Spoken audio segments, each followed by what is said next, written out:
Publish করেনি। তখনই মেজাজ খারাপ করে মনে করলাম যে কেউ শুনুক না শুনুক আমি বলে ফেলি। আমি ইয়ারফোন দিয়ে একটা ভিডিও বানালাম এবং ফাইনালি সেটা পাবলিশ করে। That was my very first video of this channel. সেটা পুলিশের কারণে। নাম্বার 2, পুলিশকে আরেকটা স্মৃতি আমি আমার একটা লেখালেখির জায়গা যোগ করবো। মানে পুলিশে যে জনতার পুলিশ বলা হচ্ছে, পুলিশকে কোন জায়গায় নিয়ে যাওয়া হবে, পুলিশ চলে গেছে আমি মনে করি না, নিয়ে যাওয়া হয়েছে। তার আরেকটা উদাহরণ হচ্ছে আমাদের একটা আইন আছে, এই আইনটা নিয়ে আমি দীর্ঘদিন ফলো করেছি, লিখেছি, কথা বলেছি। সেটা হচ্ছে নির্যাতন এবং হেফাজতের মৃত্যু নিবারণ আইন 2013। আপনারা যারা এখানে সিনিয়র্স আছেন তারা খুব ভালো মতো জানেন এই আইনটা যখন হয় এরপর প্রতিটা পুলিশ সপ্তাহে এসে কিন্তু আমরা এই ঘটনাটা মনে পড়ছে। প্রতিটা পুলিশ সপ্তাহে একটা দাবি ছিল এই আইনটা বাতিল করতে হবে। আপনাদের মনে থাকার কথা, কেউ সার্চ করলে দেবে। এবং একটা পর্যায়ে যখন এটা বাতিল হলো না, অনেকগুলো শর্তের একটা লিস্ট পুলিশ দিল, দিয়ে বলা হলো যে এই ধারাগুলো অন্তত চেঞ্জ করতে হবে। কিন্তু শেষ পর্যন্ত সেটাও হয়নি, কারণ বাংলাদেশ টর্চারের এগেইনস্টে যে কনভেনশন ক্যাট সেটা সিগনেচার করেছিল বলেও এটা করতে হয়েছিল। আমার প্রশ্ন হচ্ছে কেন তাহলে হেফাজতের মৃত্যু এবং নির্যাতন নিবারণ যে আইন হয় পুলিশ বাহিনী সেই সময় এটা বাতিল চেয়েছিল। সো পুলিশ কিন্তু ওই জায়গায় আলটিমেটলি চলে গিয়েছিল বা নিয়ে যাওয়া হয়েছিল।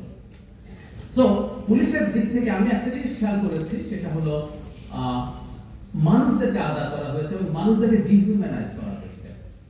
কারণ কাউকে ডিহিউম্যানাইজ না করা গেলে এভাবে টর্চার করা যায় না, এভাবে ব্যবস্থা নেওয়া যায় না।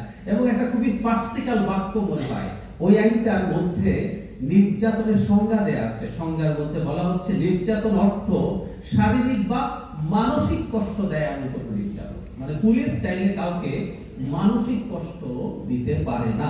আমাদের এমন একটা আইন আছে। এই আইনের কথা আমি আনলাম আসলে এই কারণে, আমরা ইদানিং এই 5 আগস্টের পর থেকে সংস্কার এবং আইন পরিবর্তন, সংবিধান পরিবর্তন নিয়ে অনেক বেশি ফোকাস হয়ে উঠেছি। আমি নিজে একটা সংস্কার কমিশনের সদস্য। আমি বলছি না এগুলো লাগবে না, কিন্তু আসলে থাকলেই যে কাজ হয় না তার সবচেয়ে বড় প্রমাণ হচ্ছে যে আইনটার কথা আমি বললাম, সবচেয়ে বড় প্রমাণ। সুতরাং একটা সংস্কৃতির পরিবর্তন দরকার এবং এই সংস্কৃতির পরিবর্তনটা আমি মনে করি একটা গণতান্ত্রিক ব্যবস্থার মধ্য দিয়েই হতে পারে। গণতান্ত্রিক ব্যবস্থা যদি ঠিকঠাক ভাবে কাজ করে তখন পুলিশ বাহিনী ঠিকঠাক কাজ করতে পারবে। এবং আমি খেয়াল করলাম সবচেয়ে বেশি হাততালি এসছে পুলিশকে যখন রাজনৈতিক ভাবে ব্যবহার না করার কথা হয়েছে। তার মানে আমি এটা দেখছি প্রত্যেকের মধ্যে কিন্তু এই ধরনের একটা চিন্তার জায়গা আছে। যদি তাই হয়ে থাকে আমরা নাগরিকরা বাইরে থেকে সেটা দিয়ে কথা বলবো, আমরা আপনাদের সমর্থন করবো, কিন্তু তার চেয়ে জরুরি কথা এই লড়াইটাকে আপনারা করার জন্য প্রস্তুত আছেন? আপনাদের কি ভেতর থেকে এই লড়াইটা করা উচিত না? যদি এমন হয় ভবিষ্যতে কোন সরকার ডেসপাইট অল দ্য রিফর্মস, আমি বলছি শ্রেষ্ঠতম রিফর্ম গুলো করে শ্রেষ্ঠতম একটা পুলিশ আইন লিখে শ্রেষ্ঠতম একটা সংবিধান লেখার পরও যদি কোন সরকার এসে পরিবর্তন করতে চায়, সে কি পারে না? পারে। আমেরিকাতে এই মুহূর্তে একটা ফানি আলোচনা হচ্ছে, কেউ ফান করে বলছেন আমেরিকার সুপ্রিম কোর্টের একটা সেনাবাহিনী লাগবে, একটা পুলিশ লাগবে। কারণ এল সালভাদরের এক নাগরিককে ট্রাম্প জোর করে দেশে পাঠিয়ে দিয়েছিল। পাঠিয়ে দেওয়ার পর যেটা হলো, ওই ভদ্রলোক কোর্টে গেলেন, উনি বৈধ নাগরিক, মানে বৈধতা ছিল থাকার। শেষ পর্যন্ত সুপ্রিম কোর্ট রায় দিয়েছে তাকে আমেরিকায় ফিরে আসতে আমেরিকা সরকারকে ফ্যাসিলিটেট করতে হবে। ট্রাম্প আবার এল সালভাদরের প্রেসিডেন্টকে বলে দিয়েছে ওকে পাঠানো যাবে না, এবং সেই ভদ্রলোক আসেনি। পরে একজন ডেমোক্র্যাট সেনেটর গেছেন তাকে ফিরে আনার জন্য। এখন প্রশ্ন হয়েছে ওদের সুপ্রিম কোর্ট তো স্বাধীনভাবে প্রেসিডেন্টের বিরুদ্ধে রায় দিয়েছেন, এটাকে কার্যকর কে করবে? সেই জন্য ফান করে বলছে তাহলে কি ওরও একটা মিলিটারি লাগবে, ওরও একটা পুলিশ লাগবে, সে গিয়ে ট্রাম্পকে ঘাট ধরিয়ে এটা করবে? আমি যে কথাটা বলতে চাইছি একটা সংস্কৃতির ব্যাপার আছে। এটা ভয়ের, আমি এটাকেই ভয়ের বলে মনে করি। সংস্কৃতি কত ইম্পর্টেন্ট তার একটা উদাহরণ দিই। আমি লম্বা সময় দেখেছি, সবই আগে শেষ করবো। বিটিভিতে টক শো করতে যাই, এখন বিটিভিতে যে কোনো কিছু বলা যায়।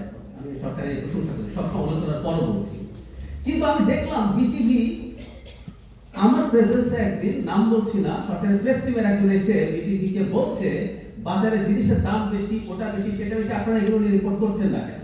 আমার সামনে ওয়াজ প্রেজেন্ট, বিটিভি করছে না। এই সব রকম তাকে স্বাধীনতা দেওয়ার পর, কারণ সংস্কৃতির মধ্যে ওটা ঢুকে গেছে। তো দীর্ঘ সময় যখন একটা অন্যায় আমরা করতে থাকি, কালচারের মধ্যে ঢুকে যাওয়ার প্রবণতা থাকে, এবং আমি এই আশঙ্কাটা করি।